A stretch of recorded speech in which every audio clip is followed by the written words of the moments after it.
আমরা সারা জীবন থেকে যাব, কিন্তু এই দুনিয়া আমাদের জন্য যে স্থায়ী নয়, এই দুনিয়া থেকে যে আমরা চলে যাব, আমাদের মৃত্যু একদিন আসবে, মৃত্যুর স্বাদ যে একদিন গ্রহণ করতে হবে, এটা অধিকাংশ মানুষ, পৃথিবীর অধিকাংশ মানুষ আমরা ভাবি না।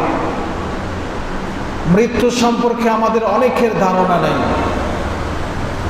এবং এই জগতের মায়া, ভোগ বিলাসিতা সব কিছু আমাদেরকে যে ছেড়ে চলে যেতে হবে, সব ত্যাগ করতে হবে, এটা আমাদের অনেকের ভাবনার মধ্যে নেই। আল্লাহ পাক সুবহানাহু ওয়া তাআলার ক্ষমতাই এই পৃথিবীর মধ্যে চলবে। এই জন্য আল্লাহ বলেছেন, তাবারাকাল্লাযী বিয়াদিহিল মুলক ওয়া হুয়া আলা কুল্লি শাইইন কাদির। তিনি ওই সত্তা যিনি সব কিছুর ক্ষমতা রাখেন। যত ক্ষমতা আছে সব ক্ষমতার উৎস হচ্ছে আল্লাহ পাক সুবহানাহু ওয়া তাআলা। ওয়া হুয়া আলা কুল্লি শাইইন কাদির, তিনি যা চান তাই করেন, তা করতে পারেন। এরপরে বলতেছেন, আল্লাযী খালাকাল মাউতা ওয়াল হায়াত, আমাদের জীবন এবং আমাদের মৃত্যু উভয়টাই সৃষ্টি করেছেন আল্লাহ। আমাদের হায়াতের সৃষ্টিকর্তা যেমন আল্লাহ, ঠিক তেমনিভাবে আমাদের মওত, যে মওত একদিন আসবে, সেই মৃত্যুরও সৃষ্টি করেছেন আল্লাহ। কি জন্য? লিয়াবলুয়াকুম আইয়ুকুম আহসানু আমালা, যেন আমরা এই মৃত্যু এবং জন্মের মাধ্যমে আল্লাহ আমাদের কাছ থেকে পরীক্ষা নিচ্ছেন, যাচাই বাছাই করতেছেন, কে ভালো আমল করে দুনিয়াতে, কে মন্দ আমল করে। তো দুনিয়া থেকে তো আমরা চলে যেতে হবে, কে কখন মৃত্যুবরণ করব আমাদের কারো ধারণা নাই। আল্লাহ বলতেছেন, ওয়ামিনকুম মান ইয়াতাওয়াফা ওয়ামিনকুম মান ইয়ারুদ্দু ইলা আযযালিল উমুরি লিকাই লা ইয়ালামু মিন বা'দি ইলমিন শাইআ। অনেক মানুষকে আল্লাহ মায়ের পেটেই মৃত্যুবরণ দান করেন, মৃত্যু দিয়ে থাকেন, ঠিক না? এখনো মায়ের পেট থেকে সেই দুনিয়াতে আসতে পারল না, তাদেরও আল্লাহ মায়ের পেটে মৃত্যু দেন। ওয়ামিনকুম মান ইয়াতাওয়াফা ওয়ামিনকুম মান ইয়ারুদ্দু ইলা আরযালিল উমুর। আবার অনেক বাচ্চা দুনিয়াতে আসার সাথে সাথে মৃত্যুবরণ করে, আবার অনেক বাচ্চা 10-15 দিন, 20 দিন, 1 মাস পরে মৃত্যুবরণ করেন। আবার ওয়ামিনকুম মান ইয়ারুদ্দু ইলা আরযালিল উমুর, অনেক আবার বার্ধক্য হয়ে, বৃদ্ধ হয়ে মৃত্যুবরণ করেন। তো আল্লাহ এই মৃত্যু এক একজন মানুষকে এক একভাবে দিয়ে থাকেন। কারো মৃত্যু হয় মায়ের পেটে, কারো মৃত্যু হয় মায়ের পেট থেকে আসার সময়, আবার কারো মৃত্যু হয় যুবক অবস্থায়, কারো মৃত্যু হয় বৃদ্ধ অবস্থায়। সুতরাং আমার মৃত্যু কখন হবে এটা আমি কেউ জানি না, এটা সব কিছু আল্লাহ জানেন। আমার মৃত্যু কখন হবে, আমি কয়দিন দুনিয়াতে থাকব, এটা আমরা কেউ জানি না। অথচ কেউ না জানলেও মৃত্যুর জন্য আমরা কেউ প্রস্তুতি নিই না। সবাই যার যার মতো করে চলতেছে, যার জীবনকে যেমন ইচ্ছা তেমন সাজাচ্ছে। কিন্তু মৃত্যুর পরে যে জীবন, সেই জীবনকে সাজানোর জন্য আমাদের কয়জনের প্রস্তুতি আছে? তো সবাই এক একজন এক একভাবে মৃত্যুবরণ করে। কেউ মায়ের পেটে, কেউ সাবালক হওয়ার আগে, কেউ সাবালক হওয়ার পরে, কেউ বৃদ্ধ হলে। সপ্তম আসমানে একটা কেবলা আছে, কাবা আছে, আল্লাহর ঘর। সেই কাবার নাম হচ্ছে বাইতুল মামুর। সেই বাইতুল মামুরের উঠানে একজন নবী বসে থাকেন, সব সময় বসে থাকেন। সেই নবীর কাজ কি জানেন? তার একটা ডিউটি আছে। তার কাজ হলো যে সমস্ত সন্তান মায়ের পেটে মৃত্যুবরণ করে, যে সমস্ত সন্তান মায়ের পেট থেকে আসার সময় মৃত্যুবরণ করে, যে সমস্ত সন্তান 1 মাস বয়সে মৃত্যুবরণ করে, যে সমস্ত সন্তান সাবালক হওয়ার আগে মৃত্যুবরণ করে, এই ছোট্ট বাচ্চাদের রূহ যখন বের হয়ে যায় শরীর থেকে, অর্থাৎ সাবালক হওয়ার আগে আগে যাদের মৃত্যু হয়, তাদের রূহকে ওই সপ্তম আসমানে যেই নবী বসে আছেন বাইতুল মামুরের পাশে, ওই নবী ওই রূহগুলাকে রিসিভ করে, গ্রহণ করে। এবং রিসিভ করার পরে ছোট্ট ছোট্ট বাচ্চা মা বাবাকে ত্যাগ করে ওখানে চলে গিয়েছে, তারা ওখানে গিয়েও কান্না করে, তাদের রূহ কিন্তু ওখানেও কান্না করে। ওই রূহগুলাকে ওই নবী গ্রহণ করে রূহগুলাকে সান্ত্বনা দিতে থাকে যে তোমরা কান্না করিও না, তোমরা কান্না করিও না, কিছুদিনের মধ্যেই তোমাদের মা বাবা তোমাদের কাছে ফিরে আসবে। এই নবী এই সমস্ত রূহ, ছোট্ট ছোট্ট বাচ্চাদের রূহগুলাকে রিসিভ করে তাদেরকে সান্ত্বনা দিয়ে থাকে। সেই নবীর নাম হচ্ছে হযরতে ইব্রাহিম আলাইহিস সালাম। এখনো বসে আছেন ওই বাইতুল মামুরে, 7 আসমানের উপরে যেই কিবলা আছে, ওই কিবলার ওই বাইতুল মামুরের পাশে বসে আছে। তো যেটা বলছিলাম, যে মৃত্যু যে বৃদ্ধ হলে হবে তেমন তো নয়, ছোট অবস্থায়ও মৃত্যু আসতে পারে, মায়ের পেটেও মৃত্যু আসতে পারে, যুবক অবস্থায় মৃত্যু আসতে পারে। তো মৃত্যুর জন্য যে বৃদ্ধ হতে হবে এমন কোনো শর্ত আল্লাহ আমাদেরকে দেন নাই। কখন মত আমার এসে যাবে সেটার জন্য আমাকে প্রস্তুতি নিয়ে বসে থাকতে হবে। হঠাৎ মত এসে গেল তখন কিন্তু আর প্রস্তুতি নেওয়ার কোনো সুযোগ আমরা পাবো না, সেই সুযোগ আল্লাহ আমাদেরকে দিবেন না। সুযোগ তো অনেক দিচ্ছেন, বড় বড় সুযোগের অফার যেগুলো আগে আপনাদেরকে বলেছিলাম সব সময় দিয়ে যাচ্ছেন, আমাদেরকে দিচ্ছেন। একটা কথা চিন্তা করুন, মায়ের পেটে আমরা সবাই ছিলাম না? সবাই মায়ের পেটে ছিলাম, কিন্তু ওই মায়ের পেটে থাকা অবস্থায় দুনিয়ার সাথে কোনো যোগাযোগ আমাদের ছিল না। আমাদের কারো দুনিয়ার কোনো মানুষের সাথে, দুনিয়ার কোনো প্রযুক্তির সাথে, কোনো কিছুর সাথে আমাদের কোনো যোগাযোগ ছিল না।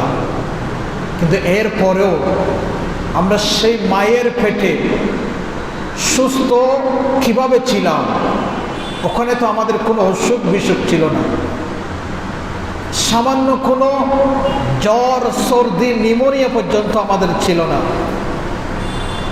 কোনো মানুষের সাথে যোগাযোগ করার কোনো ব্যবস্থা ছিল না। আমরা বড় হয়েছি, মায়ের রক্ত শুষে শুষে বড় হয়েছি, ঠিক না? কিন্তু সেই মায়ের পেটের মধ্যেও সেই আল্লাহ আমাদেরকে কত সুন্দরভাবে লালন পালন করেছেন, কত সুন্দরভাবে আমরা মায়ের পেটে বড় হয়েছি। মায়ের পেটে কিভাবে বড় হয়েছি, মায়ের পেটে আমরা কিভাবে ছিলাম, কোন পর্যায়ে, কোন পর্যায়ে আমরা গিয়েছিলাম, দুনিয়ার কোনো সায়েন্স, দুনিয়ার কোনো ডাক্তার এটা জানতো না যদি এই আয়াত আল্লাহ নবীর মাধ্যমে নাজিল না করতেন। যেমন আয়াতের মধ্যে বলা হচ্ছে,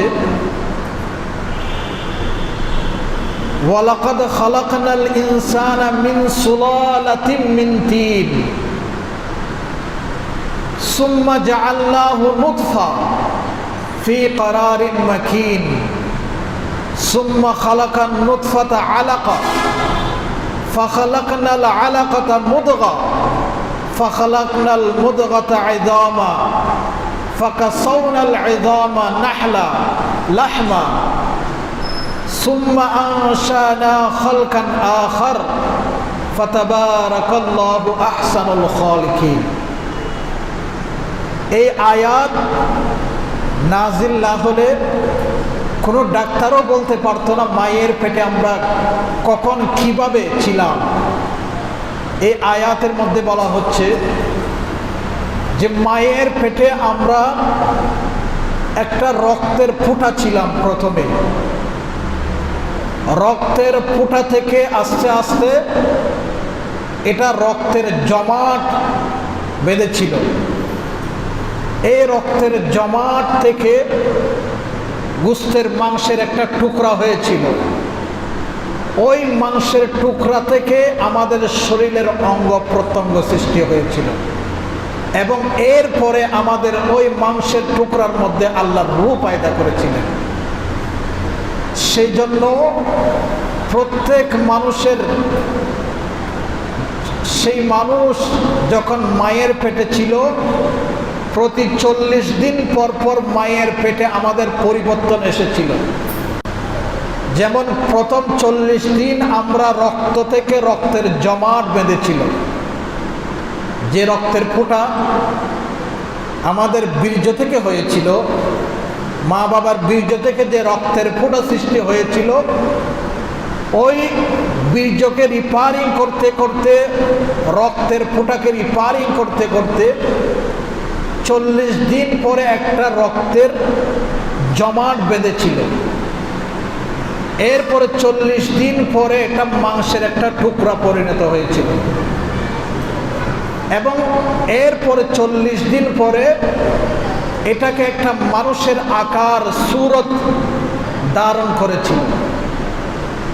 সেই জন্য একজন মানুষ মায়ের পেটে 120 দিন থাকার পরে তার শরীরের মধ্যে আল্লাহ রূহ ফিট করেন। আজ থেকে 1500 বছর আগেও যদি কোনো ডাক্তারকে জিজ্ঞেস করা হতো এই আয়াত নাজিল হওয়ার, যে মানুষের মায়ের পেটের ভিতরে একজন মানুষের রূহ কখন দেওয়া হয়, এটা অনেকেই কেউ জানতো না। ডাক্তাররা এই আয়াতকে রিসার্চ করে গবেষণার মাধ্যমে বের করেছে, একজন সন্তান তার মায়ের পেটে 340 পার হওয়ার পরে, 120 দিন পার হওয়ার পরে তার ওই শরীরের মধ্যে রূহ আল্লাহ পয়দা করেন। তো সব কিছু আল্লাহ কোরআনের মধ্যে দিয়েছেন, বলে দিয়েছেন। কোরআনকে রিসার্চ করে করে, কোরআনের গবেষণার মাধ্যমে আমাদের এই জীবন এবং হায়াতের সব কিছু ডাক্তাররা, বিজ্ঞানীরা বের করেছেন। তো যেটা বলছিলাম, আমরা তো এসেছি, মায়ের পেটে আমাদের কখন কোন অবস্থা হয়েছে এটা আমাদের কারো ধারণা নাই। আমরা অনেক ফখর করি দুনিয়ার মধ্যে, অনেক শক্তি দেখায়, অনেক পাওয়ারের, অনেক শক্তির আধিপত্যের মাধ্যমে মানুষকে অনেকভাবে আমরা বিভিন্নভাবে অপদস্থ করি। কিন্তু কোনোদিন আমি চিন্তা করি নাই আমি তো একটা নতুফা থেকে, সামান্য একটা বীর্যের ফোঁটা থেকে আমার সৃষ্টি, তাও সেটা নাপাক বীর্য থেকে, নাপাক পানি থেকে আমার সৃষ্টি। পিওর কোনো পানি নয়, মিনারেল ওয়াটার যেটা বলেন সেটা থেকেও আমার সৃষ্টি নয়। একটা ময়লা দুর্গন্ধ যুক্ত একটা পানির ফোঁটা থেকে আমার সৃষ্টি। অথচ সেই মানুষ দুনিয়াতে আসার পরে কত অহংকার করে, তার দাম্ভিকতা, তার পাওয়ার, তার ক্ষমতা আশেপাশের মানুষ অদৃষ্ট হয়ে যায়। কিন্তু সে কোনোদিন চিন্তা করে না আমি কোত্থেকে আসলাম, কিভাবে আসলাম, কোন ঘাট পার হয়ে আমি আসলাম, সেটা আমাদের কারো ধারণা নাই। আমরা অনেকেই শরীরের পাওয়ার দেখাই, চেহারার দাম্ভিকতা, ফখর দেখায়, মানুষ সৌন্দর্যের গৌরব দেখায়, ঠিক না? বিভিন্ন জন বিভিন্নভাবে তার ক্ষমতাকে প্রয়োগ করতে চায়। ঠিক আমার সৃষ্টি যেমন হয়েছে, আমার সৃষ্টি যেমন নিঃস্বভাবে হয়েছে, একটা দুর্গন্ধযুক্ত পানি থেকে হয়েছে, ঠিক তেমনিভাবে আমি যখন চলে যাব, আমার চলে যাওয়ার সময়ও তেমনভাবে অসহায় হয়ে থাকবে। তখনও কিন্তু আমার এই শক্তি, আমার টাকা, আমার সম্পদ, আমার অহংকার, আমার ক্ষমতা, আমার জনবল কোনো কিছুই আমার পাশে থাকবে না, কেউ আমাকে আটকাতে পারবে না। আমি অসহায় হয়ে দুই হাত মুঠ বন্ধ করে যেতে পারবো না, মুষ্টি খুলে রেখে দিতে হবে আমাকে। আচ্ছা বলুন, যখন আমাদেরকে কাপন পরিধান করানো হয়, আমাদের মুষ্টি বন্ধ থাকে নাকি হাত খোলা থাকে? হাত খোলা থাকে। এই হাত খোলা থাকার একটা মেসেজ এটা ইঙ্গিত দেয় তুমি দুনিয়াতে এই হাত দিয়ে কত কিছুই না অর্জন করেছ, কত কিছুই না ধরেছ, কিন্তু যাবার বেলায় তুমি কোনো কিছুই ধরে রাখতে পারছো না। তোমাকে হাত খোলা রেখে সব কিছু ত্যাগ করে তোমাকে এখন চলে যেতে হচ্ছে। তো এই ইঙ্গিত আমরা বুঝতে চাই না, কিংবা বোঝার বান ধরে কেউ আমরা এটাকে মালুম নিতে চাই না। যাওয়ার বেলায় যেমন শিক্ষণীয় বিষয় আছে, আসার বেলায় তেমন শিক্ষণীয় বিষয় আছে। দুনিয়াতে কেউ থাকতে পারবে না অনেক দিন, অনেকভাবে, অনেক বছর অনেকেই ছিলেন। যেমন দুনিয়াতে হযরতে আদম আলাইহিস সালামের বয়স কত ছিল জানেন? গত জুমায় তো আদম আলাইহিস সালামের ইতিহাস আপনাদেরকে বলেছিলাম।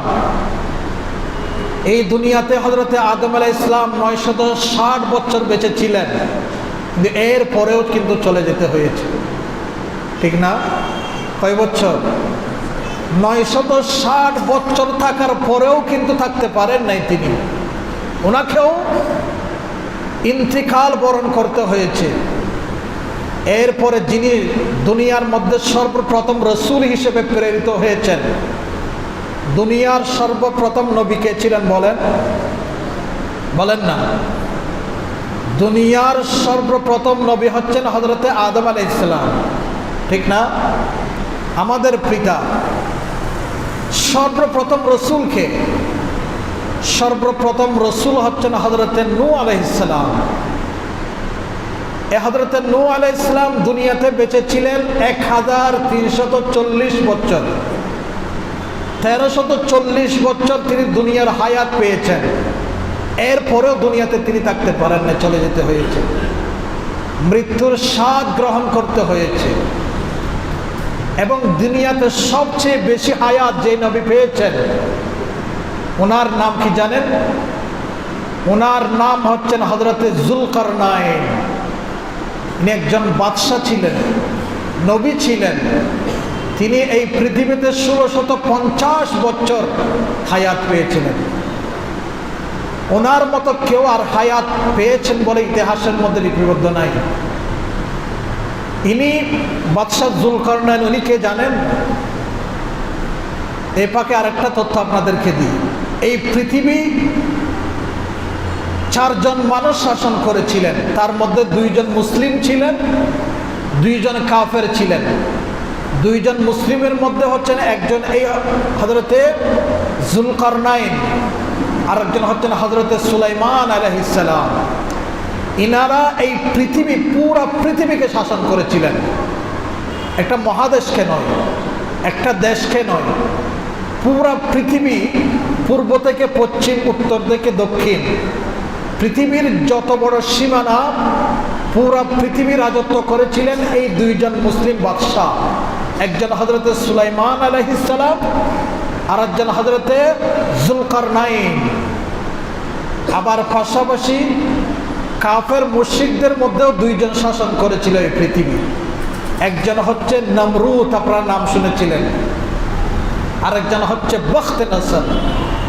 এই দুইজন কাফের পৃথিবী শাসন করেছিল। নমরুদের সময় হযরতে ইব্রাহিম আলাইহিস সালাম নবী ছিলেন। কত কষ্ট না হযরতে ইব্রাহিম আলাইহিস সালামকে দিয়েছিলেন, আপনারা জানেন, ওদিকে আমি যাচ্ছি না।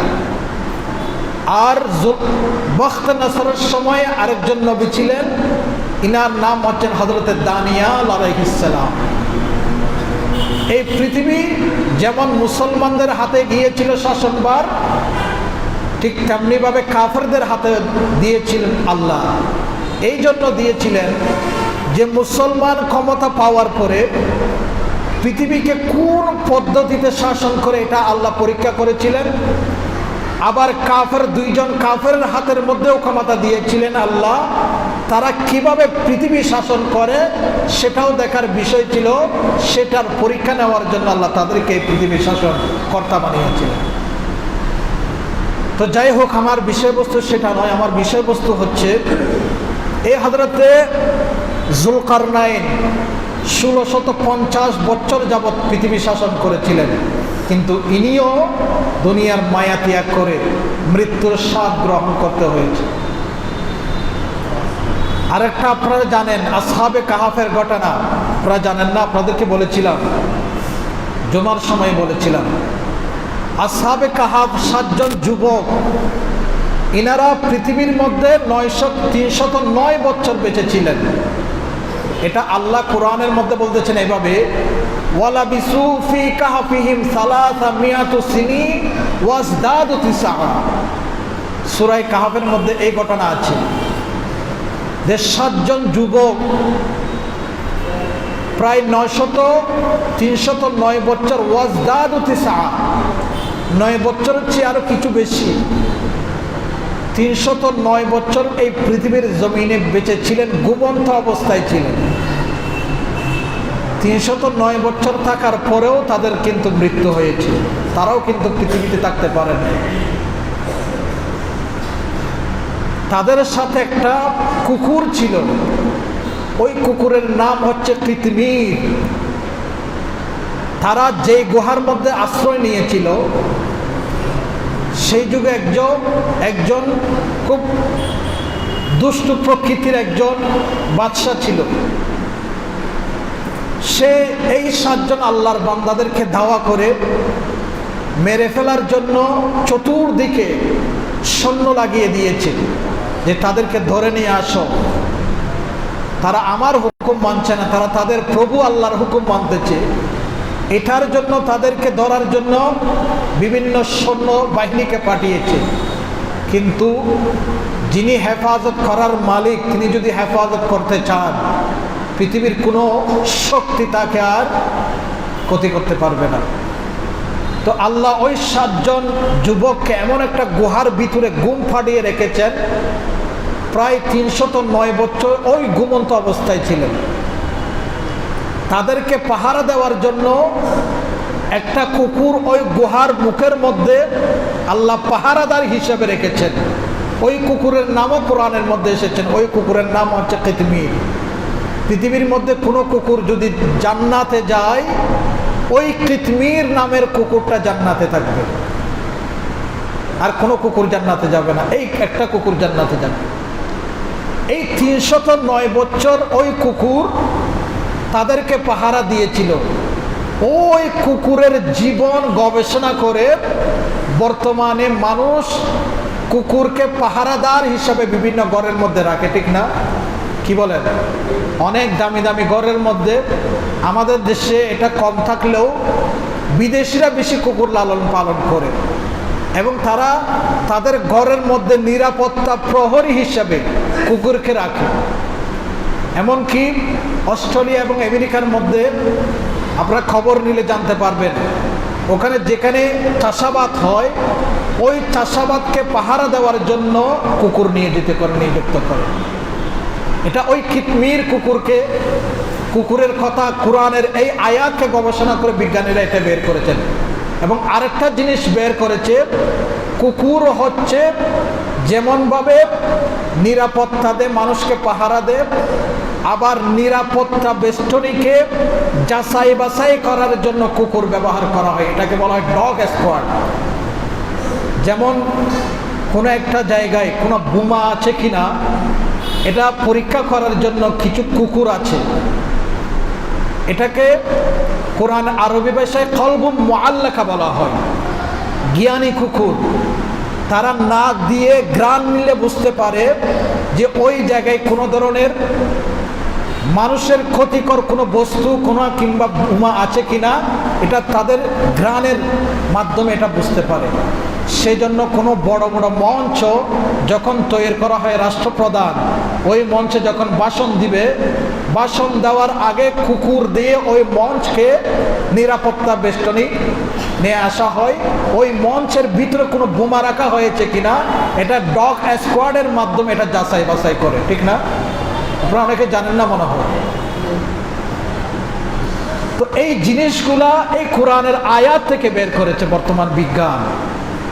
আমরা এমন একটা কোরআন পেয়েছি যে কোরআনের মধ্যে আল্লাহ সব নিয়ামত রেখেছেন এবং ওই কোরআনের মালিকও আল্লাহ আমাদেরকে দিয়েছেন, সাহেবে কোরআন আমার রসুলকেও আমাদের নবী হিসেবে দিয়েছেন।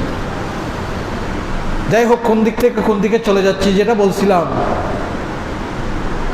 যে সবাই চলে যেতে হয়েছে। বড় বড় রাজা বাদশাহ যারা দুনিয়ার মধ্যে প্রতাপের সাথে বিচরণ করেছিলেন, ক্ষমতা যাদের হাতে ছিল, তারাও পর্যন্ত বড় বড় রাজা বাদশারা, বড় বড় পালোয়ান পর্যন্ত দুনিয়ার মায়া ত্যাগ করে চলে যেতে হয়েছে। তো আমরা তো সাধারণ মানুষ, আমাদের যেমন কোনো ক্ষমতা নেই, আমাদের শরীরের তেমন কোনো শক্তিও নাই। আমাদেরকেও এই দুনিয়ার মায়া ছেড়ে চলে যেতে হবে, আখিরাতে একদিন উঠতে হবে। আমাদের ধর্মের মধ্যে শুধু আখিরাতের কথা বলা হয়েছে, অন্য কোনো ধর্মের মধ্যে পুনর্জন্ম, আবার যে দুনিয়া ছেড়ে আরেকটা জগৎ আছে, আখিরাতে আবার আমাদেরকে উঠতে হবে, এটা শুধু ইসলাম ধর্ম স্বীকৃতি দেয়, অন্য কোনো ধর্ম স্বীকৃতি দেয় না। এই জন্য তো কোরআনের মধ্যে বলা হয়েছে ওয়াল আখিরাতু খায়রুন ওয়া আবকা। আখিরাতে আমাদেরকে উঠতে হবে, দুনিয়া ছেড়ে চলে যেতে হবে, এটা আমাদেরকে অবশ্যই মনে রাখতে হবে। আমার দাড়ি আমার কথা শুনতেছে না, সে আমাকে না বলে সাদা হয়ে যাচ্ছে, ঠিক না? কি বলেন?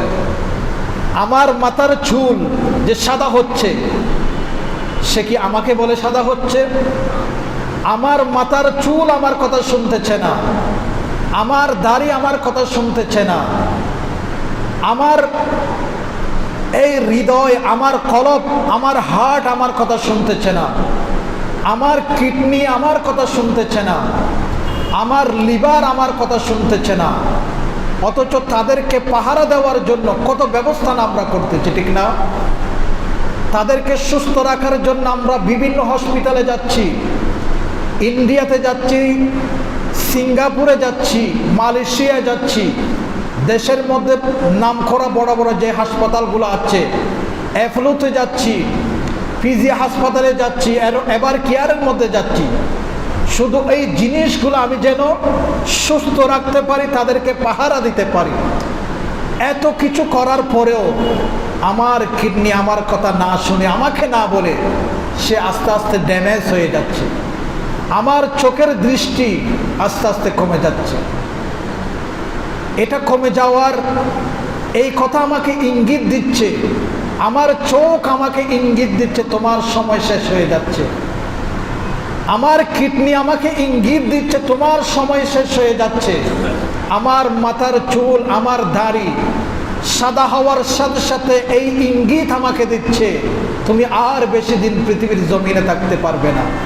তোমার সময় শেষ হয়ে যাচ্ছে, কিন্তু এই ইঙ্গিত, এই কথা আমার স্মরণে আসতেছে না। পৃথিবীর মধ্যে আফ্রিকার জঙ্গলে একটা পাখি আছে, যেই পাখির নাম হচ্ছে কোকোনাস পাখি। সেই পাখি পৃথিবীর মধ্যে 80 বছর হায়াত পায়। তার হায়াত যখন শেষ হয়ে আসবে, তার হায়াত শেষ হওয়ার আগে সে যে মৃত্যুবরণ করবে, সেই মৃত্যুবরণ করার আগে আগে সে মৃত্যুর জন্য প্রস্তুতি নিয়ে থাকে। সে কিভাবে প্রস্তুতি নেয় জানেন? সে যখন বুঝতে পারে সেই দুনিয়াতে আর বেশি দিন থাকতে পারবে না, সে তখন জঙ্গল থেকে চন্দন কাঠ, চন্দন গাছ সংগ্রহ করে মরুভূমির মাঝখানে এনে রাখে, স্তূপ করে রাখে। রাখার পরে ওই চন্দন গাছের উপর যখন রোদের তাপ পড়ে, এগুলো শুকিয়ে, একদম শুকিয়ে শক্ত হয়ে যায়, এগুলো আর কাঁচা থাকে না। তখন ওই চন্দন গাছের স্তূপের উপর সেই কোকোনাস পাখিটা বসে পড়ে।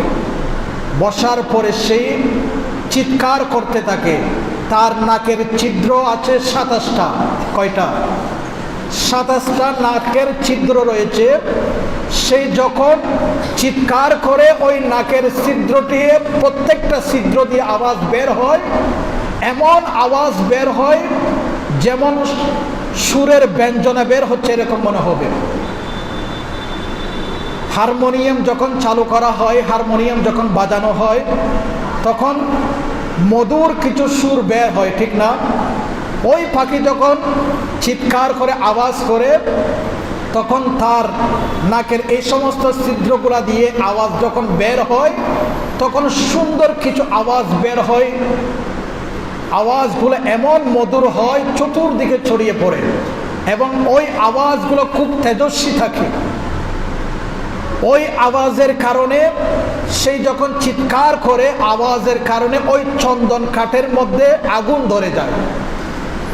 আগুন যখন ধরে যায়, আগুন চন্দন গাছে ধরার সাথে সাথে ওই কোকোনাস পাখি ওই আগুনের মধ্যে জ্বলে পড়ে ছাই হয়ে যায়, তার মৃত্যু হয়ে যায়।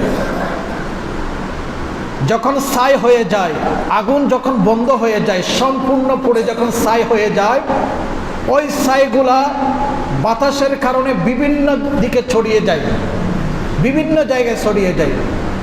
এবং যখন বর্ষার বৃষ্টি হয়, বৃষ্টির ফোঁটা যখন ওই চন্দন কাঠ, যেই চন্দন কাঠে ওই কোকোনাস পাখি জ্বলেছিল, ওই ছাইয়ের মধ্যে যখন বৃষ্টির সর্বপ্রথম ফোঁটা পড়ে, ওই বৃষ্টির ফোঁটা যখন ওই ছাইয়ের সাথে স্পর্শ হয়, ওখান থেকে কোকোনাস পাখির জন্ম হয়। ছাই থেকে আবার কোকোনাস পাখির জন্ম হয়, কিন্তু ওই কোকোনাস পাখি বাচ্চা ফুটায়ও নাই, আবার ডিমও দেয় না। পৃথিবীর মধ্যে বংশ বিস্তারের জন্য প্রাণীদেরকে হয়তোবা পেটের মধ্যে বাচ্চা ফুটাতে হবে, নয়তো ডিম দিয়ে, থা দিয়ে বাচ্চা ফুটাতে হবে, ঠিক না? এই দুই পদ্ধতির মাধ্যমে প্রাণীর বংশ বিস্তার লাভ করে। কিন্তু এই একমাত্র কোকোনাস পাখি, যারা ডিমও দেয় না, বাচ্চাও পেটের মধ্যে লালন করে না, তাদের বংশ বিস্তার হচ্ছে ওই তাদের ছাইয়ের মধ্যে যখন বৃষ্টির ফোঁটা পড়ে, ওই বৃষ্টির ফোঁটা থেকে এক একটা কোকোনাস পাখির জন্ম লাভ করে থাকে। তো এই কোকোনাস পাখিও, সামান্য পাখিও তার মৃত্যুর আগে মৃত্যুর প্রস্তুতি নিয়ে থাকে। কিন্তু আমরা মানুষ হয়ে সেই মৃত্যুর প্রস্তুতি আমরা নিচ্ছি না। আমরা আমাদের রিজিকের জন্য পাগল হয়ে যাই, আমার ছেলে সন্তানের রিজিকের জন্য, বউ বেটির রিজিকের জন্য, আমার রিজিকের জন্য। আমার হায়াতের মূল্য আমরা দিতে জানি না, আমার মৃত্যুর কথা আমরা ভুলে যাই। কিন্তু দুনিয়ার মধ্যে এমন একটি পাখি আছে, যে রিজিক কিভাবে, বাচ্চাদেরকে কিভাবে রিজিক দেয়, এটা শুনলে আপনারা আশ্চর্য হয়ে যাবেন। আমাদের দেশ সহ পৃথিবীর বিভিন্ন দেশের মধ্যে উট পাখি আছে। উট পাখি আছে না? এমন একটি পাখি, যে পাখির নাম হচ্ছে উট পাখি, সেটা সচরাচর আমরা না দেখলেও আমাদের দেশের যে সমস্ত চিড়িয়াখানা আছে ওখানে পাওয়া যায়, ওখানে দেখা যায়। এই উট পাখি বছরে 12টি ডিম পারে, ডিম দেয়। ওই 12টি ডিমের মধ্যে 4টা ডিম সে মাটির ভিতরে লুকায়ে রাখে, আর 4টা ডিম তার সামনে রাখে, আর বাকি 4টা ডিম সে তা দিয়ে বাচ্চা ফুটায়। 4টা ডিম থেকে যখন বাচ্চা ফুটে যায়, সেই বাচ্চাগুলাকে আহার দেওয়ার জন্য প্রথমে যখন আমরা মায়ের পেট থেকে দুনিয়াতে এসেছি তখন আমরা লিকুইড খাবার খেয়েছি, ঠিক না? মায়ের দুধ, তরল পদার্থ আমরা খেয়েছি। তো ঠিক তেমনিভাবে সেই উট পাখি বাচ্চাকে তরল খাবার দেওয়ার জন্য, লিকুইড খাবার দেওয়ার জন্য যে 4টা ডিম তার সামনে রেখেছিল, ওই 4টা ডিমের একটা একটা ভেঙে ওই ডিমের তরল যে পদার্থ আছে ওই পদার্থগুলো বাচ্চাকে খাওয়ায়। এভাবে 4টা ডিম সেই বাচ্চাকে খাওয়ায়, তার ডিম সে তার বাচ্চাকে খাওয়াচ্ছে। তো 4টা ডিম খাওয়ানোর পরে আর তো কোনো খাবার নেই। এরপরে বাচ্চাও এক খাবার আর কয়দিন খাবে, সেও বিরক্ত হয়ে যায়। আমরা যখন মায়ের দুধ খেতে খেতে বিরক্ত হয়ে যাই, কিছুদিন পর আমাদেরকে 6 মাস পরে আস্তে আস্তে শক্ত খাবার দেওয়া হয়, ঠিক না? 6 মাস পর থেকে মায়ের দুধের পাশাপাশি আমাদেরকে শক্ত খাবার দেওয়া হয়। তো ওই উট পাখি তার বাচ্চাকে শক্ত খাবার কিভাবে দেবে, সেটা তার বাচ্চা দুনিয়াতে আসার আগেতে সে প্রসেসিং করে রেখেছে। কিভাবে? ওই 4টা ডিম তার মাটির মধ্যে লুকায় রেখেছে, ওখান থেকে একটা একটা ডিম সে বের করে, বের করার পরে একটা ডিম সে ভেঙে ফেলে, ভাঙার পরে ওই ডিমের পানিগুলা, ভিতরের তরল পদার্থগুলা যখন মাটির মধ্যে ছড়িয়ে পড়ে, তখন বিভিন্ন পোকা, ছোট ছোট পোকাগুলা ওই ডিম খাওয়ার জন্য ওই ডিমের মধ্যে এসে পড়ে। ডিম খাওয়ার জন্য বিভিন্ন পোকা আসে, ওই পোকাগুলাকে ধরে ধরে উট পাখি তার বাচ্চাকে খাওয়ায়। শক্ত খাবার দিচ্ছে, দেখেন। এইভাবে 4টা ডিম সে ভেঙ্গে ভেঙ্গে মাটির মধ্যে বিলিয়ে দেয়। ওখানে যখন বিভিন্ন ছোট্ট ছোট্ট পোকারা আসে, ওই পোকাগুলা উট পাখি ধরে ধরে তার বাচ্চাকে খাওয়ায়। এভাবে খাওয়াইতে খাওয়াইতে ওই 4টা ডিম যখন খাওয়ানো শেষ হয়ে যায়, পোকা খাওয়ানো শেষ হয়ে যায়, ওই তার বাচ্চাগুলো আস্তে আস্তে বড় হয়ে যায়। তারা এখন নিজেরাই রিজিকে নিজেরাই তালাশ করতে থাকে। তো যেটা বলছিলাম, আপনারা বলুন, আচ্ছা, একটা সামান্য উট পাখি তার ভিতরে এমন অনুভূতি খেয়ে দিল যে এই 4টা ডিমকে 3 ভাগ করতে হয়। 1 ভাগ মাটির ভিতরে লুকায় রাখে, আর 1 ভাগ তার সামনে রাখে, আর 4টা ডিম থা দিয়ে সে 4টা বাচ্চা ফুটায়। এটা তো আমাদের দেশের ছোট্ট বাচ্চা, যার লেখাপড়ার জ্ঞান নাই, অঙ্ক করতে জানে না, সেটাও জানবে না। সে জানবে, ছোট্ট বাচ্চা জানবে, সেও জানবে না। কিন্তু আল্লাহ এমন প্রাণীকে, ছোট্ট একটা প্রাণীকে এমন অনুভূতির শক্তি দিয়েছেন। তো যেটা বলছিলাম, সবাইকে অনুভূতি শক্তি দিয়েছে, সবচেয়ে অনুভূতি শক্তি বেশি দিয়েছে কাদেরকে? মানুষকে দিয়েছে। কিন্তু সেই মানুষ সেই অনুভূতি শক্তি হারিয়ে আমরা পশু পাখির থেকেও আমরা অদম হয়ে গিয়েছি। পশু পাখিরা যে চিন্তা করে সেই চিন্তাও আমাদের মধ্যে নাই। যাই হোক, যেটা বলছিলাম, আল্লাহ আমাদেরকে হায়াত দিয়েছেন, ঠিক তেমনিভাবে আমাদেরকে মওত দিয়েছেন। আমরা যেমন দুনিয়াতে এসেছি, আবার আমাদেরকে দুনিয়ার মায়া ত্যাগ করে এই দুনিয়া থেকে চলে যেতে হবে। সুতরাং আমাদেরকে দুনিয়া থেকে যাওয়ার আগে আগে যাওয়ার প্রস্তুতি আমাদেরকে অবশ্যই নিতে হবে।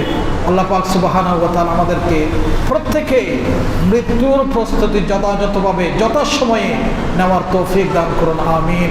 ওয়া আখিরু দাওয়ানা আলহামদুলিল্লাহি রাব্বিল আলামিন। আসসালামু আলাইকুম ওয়া রাহমাতুল্লাহ।